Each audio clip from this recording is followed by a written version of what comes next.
Hey everyone, today I'm going to show you how to do a blind hem on your sewing machine.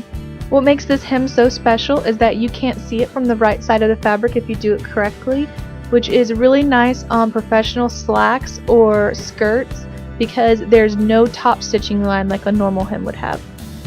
So the skirt I'm starting out with was actually thrifted, and I found it with the hem already falling out of the skirt. So mine, luckily enough, has the hem still pressed into it and has hem tape along the bottom raw edge. So what you're going to want to do is finish off the raw edge however you would like, whether that's an overcast, a serge, or with hem tape like mine, and then you're going to want to measure up from that and press a crease into your skirt where you want the hem to actually be at. With your skirt inside out and your hem pressed in place, take the bottom of your hem and fold it towards the right side of your garment and pin it in place. Now here you can see that I left 1/4 of an inch of my hem tape hanging past the new fold that we just created. If you're a new sewer or you're just more comfortable sewing with a larger seam allowance, account for this and give yourself a little bit extra there, because this is actually where we're going to be doing our stitching.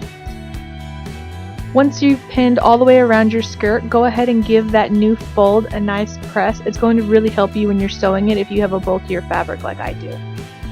Going over to our machines, we're going to select the stitch that is the same as the one that's on my screen. For the purposes of this video, we're going to use the stitch with the zigzag that goes towards the left hand side. Now if you are working with a knit fabric, which means that the fabric is stretchy, you're going to want to use this stitch because it has tiny zigzags built into it, and what this does is it allows your fabric to stretch without popping the stitch. Now before you start sewing, be sure that you have the correct foot on, and it'll just be called a blind stitch foot or a blind hem foot.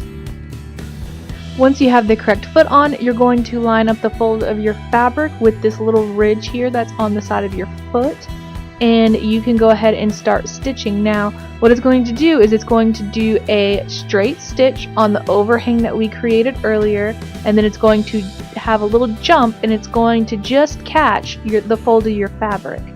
Now this is where having more overhang can really help you out if you have a bulkier fabric or if you are struggling to keep it perfectly straight.